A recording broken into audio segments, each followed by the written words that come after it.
Hello students, today we are going discuss about immunity। जो body है, इस body के अंदर अगेंस्ट डिजीज एक अलग से सिस्टम काम करता है, that is called immune system. तो इम्यून सिस्टम अपनी बॉडी के लिए बहुत इंपॉर्टेंट इसलिए है क्योंकि जैसे अपनी बॉडी में सर्कुलेटरी सिस्टम है, एक्सक्रीटरी सिस्टम है, डाइजेस्टिव सिस्टम है, नर्वस सिस्टम है, सेंस ऑर्गन है, ऐसे ही एक और सिस्टम वर्क करता है immune system, means defence system, बहुत ज़रूरी है बॉडी के लिए। तो first we discuss about immunity. Immunity means resistance power against disease, means resistance power of the body। कोई भी बॉडी है, एनिमल बॉडी, उसकी जो resistance power of the body against disease और पैथोजन और डिसीज से बचने के लिए बॉडी के अंदर एक अलग से सिस्टम काम करता है जो अपनी बॉडी को डिफेंस देता है। इसको डिफेंस सिस्टम नाम देते हैं अपन। अब ये जो इम्यूनिटी है, इस इम्यूनिटी की बात करें तो अपनी बॉडी में ये इम्यूनिटी दो टाइप से है। One is the acquired immunity, second one is the innate immunity. Acquired immunity means ये जो एक्वायर्ड, इसको कंजेनाइटल मीन्स फ्रॉम बर्थ, ये बर्थ से आती है। बट एक्वायर्ड इम्यूनिटी जो होती है ये नॉन स्पेसिफिक होती है, सॉरी स्पेसिफिक।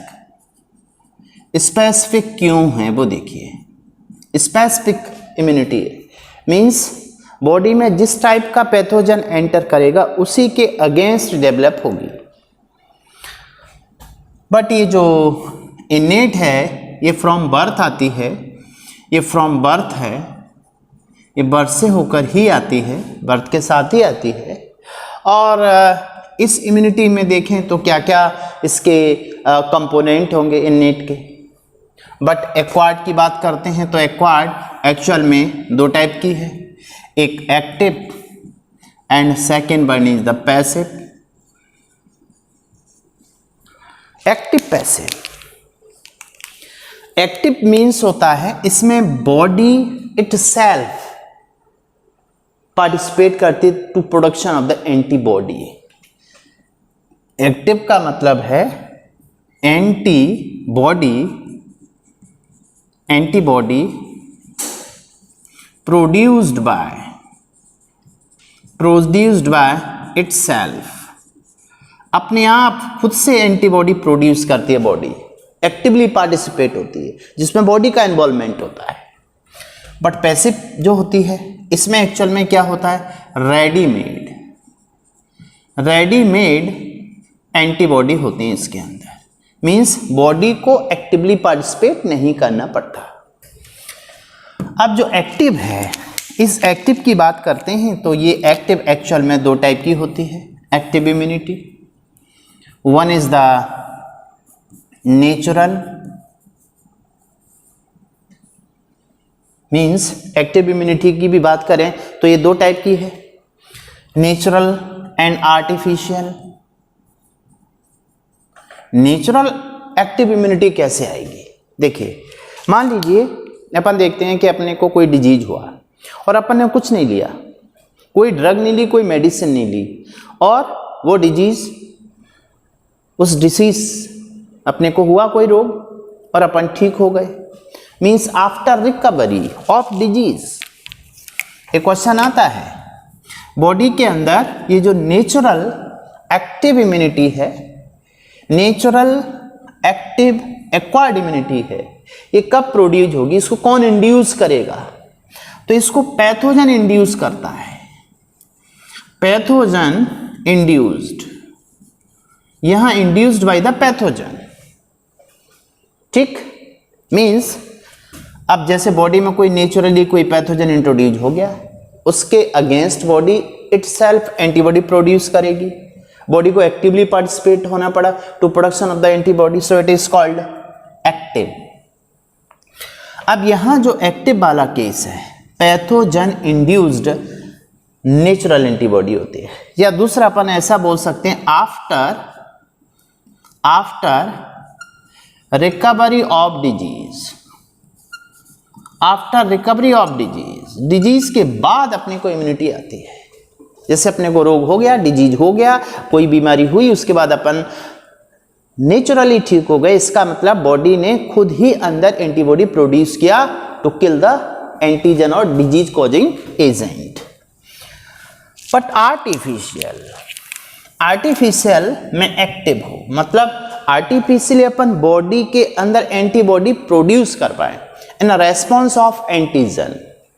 तो इसके लिए देखिए क्या होता है, इसमें अपन क्या करते हैं, ये आता है एक्चुअल में after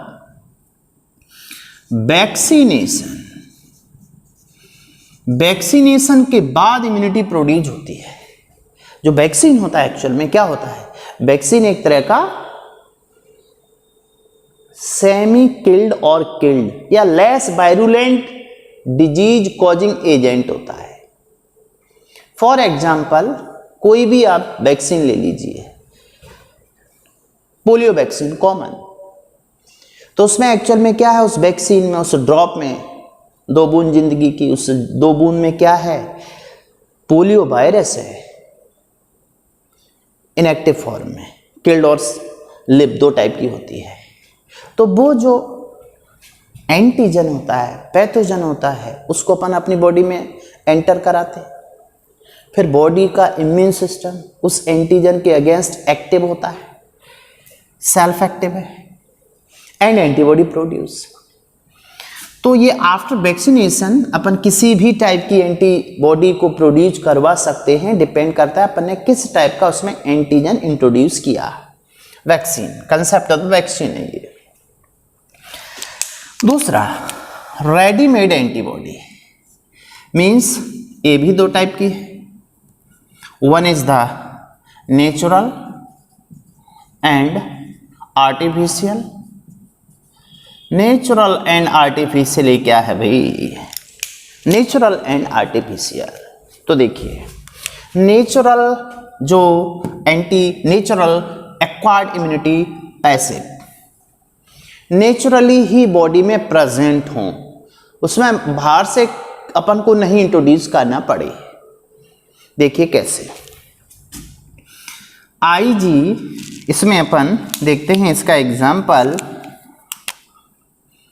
IG means antibody, IgG, IgG के बारे में मालूम है, ये किसके थ्रू आती है, through placenta, means mother to foetus, mother बनाती है प्लेसेंटा के थ्रू, जिसे वर्टिकल ट्रांसमिशन कहते हैं। मदर से फीटस में चली जाती है आईजीजी, बच्चे को बाहर से मिल गई, बट अपन ने कुछ नहीं किया, मदर ने नेचुरली दी है, सो इट इज कॉल्ड नेचुरल। दूसरा एक और है इसमें, second one IgA breast feeding means colostrum, ये कोलोस्ट्रम के अंदर होती है। तो ये दोनों एंटीबॉडी मदर से फीटस में गई थ्रू द, एक तो प्लेसेंटा के थ्रू जाती है, ये प्लेसेंटल बैरियर को क्रॉस कर जाती है। दूसरा आईजीए जो ब्रेस्ट फीडिंग पर टिल 6 मंथ तक एप्लीकेबल होती है और बच्चे को क्या देती है, उस इन्फेंट को passive natural immunity. Second one artificial. Artificial अपन कैसे पैसिव इम्यूनिटी बना सकते हैं, तो आर्टिफिशियल मीन्स अपन अपने तरीके से इसको डेवलप कर सकते हैं। आर्टिफिशियल में देखिए anti serum means injection of, इसमें इंजेक्ट क्या करते हैं, injection of anti serum. Anti serum. Serum क्या होता है? Liquid part of the blood. Serum की बात करें तो liquid part of the blood after coagulation. Coagulation के बाद रिमेनिंग जो लिक्विड पार्ट बचता है वो सीरम होता है, और उस सीरम में एंटीबॉडी प्रेजेंट हो इस फॉर द स्पेसिफिक एंटीजन। तो देखिए ये स्पेसिफिक होता है, और ये जो इन्नेट इम्यूनिटी होती है ये होती है नॉन स्पेसिफिक। मीन्स यहां पे अपन बात करते हैं तो अपनी पहली इम्यूनिटी कौन सी है? Acquired immunity. एक्वायर्ड इम्यूनिटी में दो टाइप से, एक्टिव एंड पैसिव। ये दोनों ही नेचुरल और आर्टिफिशियल है। किस तरह से अपन इम्यूनिटी प्रोड्यूस कर सकते हैं वो अपने पास मेथड है। इस पर कई बार क्वेश्चन आता है, वैक्सीनेशन वाला बहुत आता है। आफ्टर वैक्सीनेशन कौन सी इम्यूनिटी आएगी? एक्टिव आएगी। After recovery of the disease कौन सी आएगी? एक्टिव आएगी, क्योंकि इसमें body itself produce antibody against the antigen. दूसरा जो नॉन स्पेसिफिक है, देखिए यहां सारा का सारा केस था एक पर्टिकुलर एंटीजन के अगेंस्ट एंटीबॉडी डेवलप हुए बॉडी के द्वारा। इन्नेट और कंजेनाइटल ये फ्रॉम बर्थ आती है, और इसमें किसी भी पैथोजन के लिए ये होती है। इसमें कोई स्पेसिफिक पैथोजन नहीं है कि इसी टाइप के पैथोजन के लिए होगी, या किसी भी टाइप के पैथोजन के लिए होती है। तो नॉन स्पेसिफिक, इसमें देखते हैं क्या क्या हो सकते हैं बेसिकली। तो इसमें एक्चुअल में बहुत सारे बैरियर आते हैं। बैरियर की बात करते हैं इसमें। अब बैरियर कौन कौन से हैं भाई? मीन्स जो बॉडी है और बाहर का जो एटमॉस्फेयर है उसके बिटवीन बैरियर आता है। बैरियर में one is the physical barrier. Physical barrier में देखिए क्या क्या आ सकता है? अपनी स्किन है, म्यूकस है, इसको अपन डिटेल स्टडी अलग से करेंगे। दूसरा फिजियोलॉजिकल बैरियर होते हैं कुछ, जिसमें फिजियोलॉजिकल मीन्स बॉडी के अंदर जो एक्टिविटी हो रही है, जैसे फीवर है, पीएच है, सीक्रेशन है बॉडी के। थर्ड वन में जैसे बात करते हैं फिजिकल हो गया, थोड़ा कंफ्यूजन होता है फिजिकल एंड फिजियोलॉजिकल, ठीक, इसको वन बाय वन अलग से डिटेल स्टडी करेंगे। Third is the cellular barrier, जो इम्यूनिटी देती है। ये सेलुलर बैरियर मीन्स ये दो टाइप की होती हैं, मीन्स फैगोसाइटिक सेल एंड दूसरा नॉन फैगोसाइटिक सेल। दो टाइप की होते हैं, फैगोसाइटिक एंड नॉन फैगोसाइटिक। और दूसरा नेक्स्ट फोर्थ वन होता है इसी में। Fourth one is the cytokines barrier. ये साइटोकाइन्स बैरियर मीन्स जैसे इंटरफेरॉन, इस पर अपन डिस्कस करेंगे। तो ये जो बैरियर होते हैं, ये बैरियर एक्चुअल में कौन से हैं? ये इन्नेट बाय बर्थ आते हैं और सभी टाइप के पैथोजन को बॉडी में एंटर करने से रोकते हैं। So these are the non specific. ये दोनों बातें याद रखिए, स्पेसिफिक एक्वायर्ड होता है, नॉन स्पेसिफिक इन्नेट होता है जो बाय बर्थ आता है। अब इसमें वन बाय वन अपन डिस्कस करते हैं कि फिजिकल बैरियर क्या है। Means we discuss about innate immunity. Okay, तो यहां पर आप देखिए इसमें इन्नेट इम्यूनिटी क्या होती है, तो फिलहाल इसको अपन यहां हटाते हैं। मीन्स जो इम्यूनिटी दो टाइप की है, इस दो टाइप की इम्यूनिटी में जिसमें अपन ने बात की थी acquired and innate. First we discuss about innate immunity. Okay, innate immunity. अब ये देखिए इन्नेट इम्यूनिटी क्या होती है। पहला अपना जो टाइप है ए इन्नेट में भी अपन ने कहा था कैसी होती है, नॉन स्पेसिफिक होती है और इसमें बहुत सारे बैरियर्स आते हैं। तो इसमें बैरियर में नंबर वन, पहला बैरियर है one is the physical barrier, physical barrier क्या है ये देखिए। फिजिकल बैरियर का मतलब है जो बॉडी में फिजिकली अपीयरेंस हो। फिजिकल बैरियर में नंबर 1 इज द स्किन। पहला फिजिकल बैरियर है स्किन। स्किन को फर्स्ट लाइन ऑफ डिफेंस, ये बॉडी का फर्स्ट लाइन ऑफ डिफेंस है स्किन, और इसको स्किन को ही जैक ऑफ ऑल ट्रेड भी बोलते हैं। ये हरपन मौला खिलाड़ी है, सारे काम करता है। Jack of all trade means देखिए इम्यूनिटी दे रहा है, बॉडी की कवरिंग लेयर बना रहा है, दूसरा प्रोटेक्ट तो करता ही करता है, स्किन के थ्रू बॉडी को कलर दिया जाता है, सेंसेशन दिए जाते हैं, तो बहुत सारे काम करता है, so called jack of all trade. But first, ये जो फर्स्ट लाइन ऑफ डिफेंस है ये देखिए कैसे। First line of defence, first line of defence क्यों कहते हैं इसको? तो इसमें स्किन में सबसे पहले आता है, देखिए क्या है स्किन। फॉर एग्जाम्पल ये मान लीजिए स्किन बॉडी की है और इस स्किन के अंदर ग्लैंड्स पाई जाती हैं, cutaneous gland. Skin is equal to cutaneous, so called cutaneous gland. देखिए किस टाइप से ये स्किन है, ठीक है।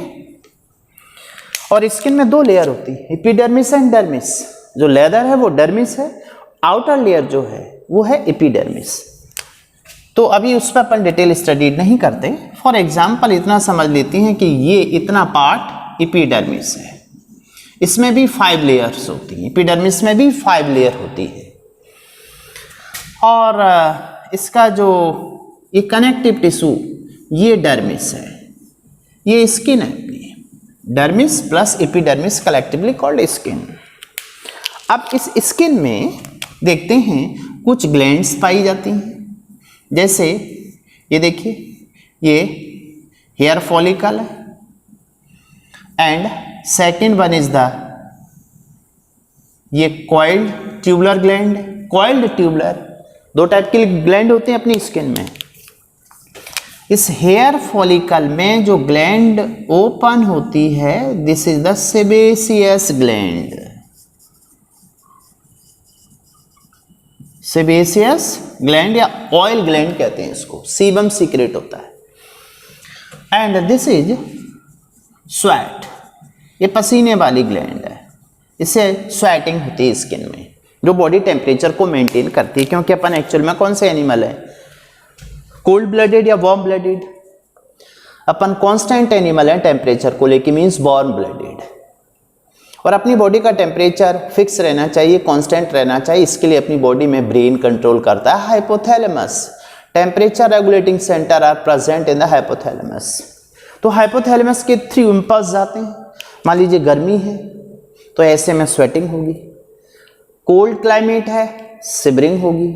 जो स्किन में मसल होती है इनवॉलंटरी, मींस स्केलेटल मसल का इफेक्ट एक्शन वॉलंटरी की बजाय इनवॉलंटरी हो जाता है। अनस्टाइटेड मसल एक्ट एज इनवॉलंटरी, उससे सिबरिंग होती है, तो हीट जनरेट होती है, थर्मोजेनेसिस, वो एक अलग केस है। फिलहाल sebaceous gland and sweat gland की बात करते हैं। तो देखिए इस स्वेट ग्लैंड से क्या सीक्रेट होगा? स्वेट, ये स्किन पे स्वेट फैल गया, ये लेयर ऑफ द स्वेट है, इसमें हाइपरटोनिक सॉल्ट आ गया। देखो अपनी स्किन को चाट के देखो कैसी लगती है भैया, समझ में आ गया होगा उसका टेस्ट। जो लोग नहाते नहीं कई टाइम तक उनको तो पता ही होगा कैसी होती है। दूसरा सीबम, जो पिंपल्स होते हैं ना, पिंपल्स एक कील मुहां से, उसको दबाने से कील से निकलती है वाइट वाइट, वो एक्चुअल में क्या होता है 7 हाइड्रोक्सी कोलेस्ट्रॉल होता है। अभी इतना डिटेल चलो ठीक है, थोड़ा थोड़ा देखते जाओ। इसके अंदर जो ऑयली सब्सटेंस है दैट इज द कोलेस्ट्रॉल, इसको 7 हाइड्रोक्सी कोलेस्ट्रॉल बोलते हैं। और इसी से विटामिन डी सिंथेसाइज होता है, सनलाइट। जब सनलाइट स्किन में जो अपन सनबाथ लेते हैं तो ये chemical convert into the vitamin D. तो ये सनबाथ का नज़ारा है, ये सनबाथ जरूरी है बॉडी के लिए, विटामिन डी सिंथेसाइज होता है बॉडी के अंदर स्किन में। अभी अपन इस पे बात नहीं करते।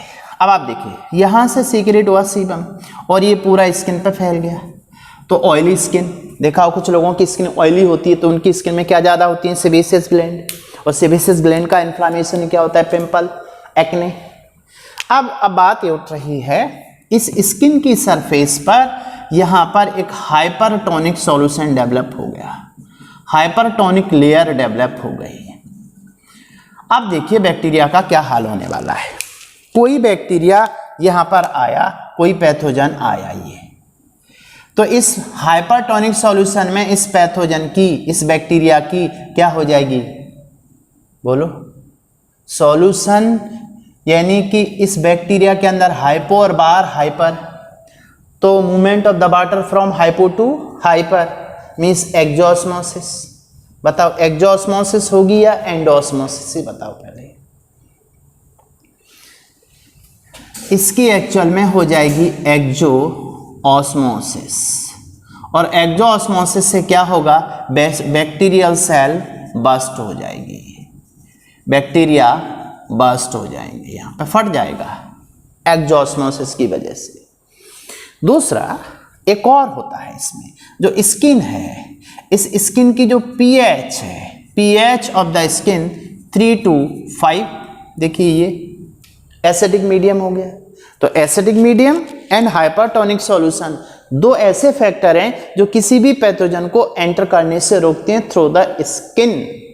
तो skin is the first line of defence, this is the physical barrier, पहला केस। दूसरा सेकंड, फिजिकल के बाद में सेकंड जो बैरियर है वो देखिए, सेकंड बैरियर इसी में फिजिकल बैरियर क्या है, ये सेकंड बैरियर है। Second one is the mucus. अब देखिए म्यूकस कहाँ का, म्यूकस एंड सिलिया भी बोल सकते हैं, म्यूकस एंड सिलिया। सिलिया देखिए कहाँ कहाँ के सिलिया होते हैं, जैसे मेन अपने 3 रूट हैं, एक रेस्पिरेटरी ट्रैक्ट, डाइजेस्टिव ट्रैक्ट और एक यूरिनोजेनिटल ट्रैक्ट। यहाँ म्यूकस है और ये एटमॉस्फेयर से कम्युनिकेट है थ्रू द ओपनिंग, जैसे एक्सटर्नल नॉस्ट्रल रेस्पिरेटरी सिस्टम को जोड़ता है एटमॉस्फेयर से, माउथ एंड एनएस ये जोड़ते हैं आपको जीआईटी के थ्रू, और जो यूरिनोजेनिटल ट्रैक्ट है वो यूरेथ्रा एंड वेजाइना इसके थ्रू कनेक्ट करता है। तो म्यूकस मीन्स यहाँ देखते हैं अपन कहाँ का, रेस्पिरेटरी ट्रैक्ट, यहाँ म्यूकस प्रेजेंट है। तो जो पैथोजन है देखिए यहाँ से मान लीजिए एयर के थ्रू गया तो हेयर है, इसमें अंदर म्यूकस है, उसमें बैक्टीरिया पैथोजन चिपक जाएगा म्यूकस में, तो फिल्ट्रेशन ऑफ एयर, इससे हेल्प मिली रेस्पिरेटरी ट्रैक्ट। दूसरा gastro intestinal tract, GIT short में लिख देता हूँ, गैस्ट्रो इंटेस्टाइनल ट्रैक्ट, यानी ये अपना डाइजेस्टिव सिस्टम वाले रूट पे जाने से रोकेगा ये म्यूकस। थर्ड है urinogenital tract, UGD, urinogenital tract. तो इन ट्रैक्ट का जो म्यूकस है वो किसे ट्रैप करता है, बैक्टीरिया को, और सिलिया इसे पुश्ड आउट कर देते हैं। These are the physical barrier of our body. पहला केस हुआ इसमें फिजिकल के, बाद में दूसरा देखिए सेकंड वन फिजिकल, दूसरा फिजिकल में 2 हैं, स्किन एंड म्यूकस। अब सेकंड इसका जो बैरियर है वो देखिए कौन सा है, देखिए स्किन एंड म्यूकस, ये किस में आते हैं, फिजिकल बैरियर में, राइट। अब इनेट इम्यूनिटी में जो बैरियर थे उनमें पहला फिजिकल, दूसरा फिजियोलॉजिकल। फिजियोलॉजिकल बैरियर ये क्या है, फिजियोलॉजिकल बैरियर। फिजियोलॉजिकल बैरियर का मतलब होता है जो बॉडी के अंदर, इनसाइड बॉडी, जैसे जिसमें क्या क्या इंक्लूड है, one is the temperature means fever और pyrexia, fever also called pyrexia. देखिए बॉडी का जो टेम्परेचर है 37 डिग्री सेल्सियस टेम्परेचर, यदि इससे अप होता है टेम्परेचर, थोड़ा सा राइज होता है, तो हाई टेम्परेचर, जो हाई टेम्परेचर है ये क्या करता है, inhibit the bacterial growth. High temperature inhibit bacterial growth, bacterial growth को रोकता है, बैक्टीरिया को ग्रो नहीं करने देता। अभी अपन बात करते हैं इन्फ्लामेशन में, इसको देखते हैं कैसे नहीं करने देता। दूसरा पीएच, ये बड़ा इंपॉर्टेंट फैक्टर है फिजिकल बैरियर में। पीएच कैसे पैथोजन को एंटर करने से रोकती है बॉडी के अंदर, किसी भी टाइप के पैथोजन को, मीन्स नॉन स्पेसिफिक होती है इन्नेट इम्यूनिटी। इसमें क्या होता है कि जो पीएच है, जैसे अपन बात करते हैं बक्कल कैविटी से ही बात करते हैं, जैसे सैलाइवा की पीएच एसिडिक पीएच होती है 6.8। सैलाइवा के बाद स्टमक में जाइए, गैस्ट्रिक जूस, स्टमक के अंदर गैस्ट्रिक जूस, इसकी पीएच नियर अबाउट 1.5 है। एसिडिक मीडियम है, हाईली एसिडिक है, kill the pathogen. And third one vagina open होता है, तो वेजाइनल जो कैविटी है उसके अंदर पीएच 4.5, ये भी हाईली एसिडिक है। तो ये देखिए, ये एसिडिक मीडियम पीएच में भी कौन सा, यहाँ सभी जगह पे कैसा मीडियम है, एसिडिक पीएच है। एसिडिक पीएच किल पैथोजन, ये पैथोजन को मारती है। तो पीएच एक बड़ा इंपॉर्टेंट फैक्टर है in favour of physiological. Third one is the secretion. Secretion body के क्या क्या है, सीक्रीशन में देखें तो जैसे स्पेशली बात करते हैं लाइसोजाइम एंजाइम, लाइसोजाइम एंजाइम का सीक्रीशन हो रहा है। तो लाइसोजाइम एंजाइम का सीक्रीशन कैसे, लाइसोजाइम कहाँ का सीक्रेट होता है, देखिए एक तो टीयर में, दूसरा सीबम, जो सीबम था ना स्किन का, इसमें भी लाइसोजाइम एंजाइम है। टीयर, सीबम, इवन सलाइवा, ये भी तो सीक्रीशन है, सलाइवा, इन सभी में क्या प्रेजेंट है, लाइसोजाइम एंजाइम। और ये लाइसोजाइम एंजाइम किसको मारता है, बैक्टीरिया को, बैक्टीरिया किलिंग एंजाइम, उनकी लाइसिस कर देता है। These are the 3 factor which act as the physiological barrier. Okay, and इसमें 4 फैक्टर होते हैं इन्नेट इम्यूनिटी में, सारे बैरियर। पहला physical barrier, second one is the physiological barrier, third जिसको अपन ने नाम दिया सेलुलर बैरियर, जिसमें phagocytic and non phagocytic 2 type की सेल्स होती हैं। तो उनको अपन नेक्स्ट लेक्चर में डिस्कस करते हैं, इसमें क्या क्या हो सकता है।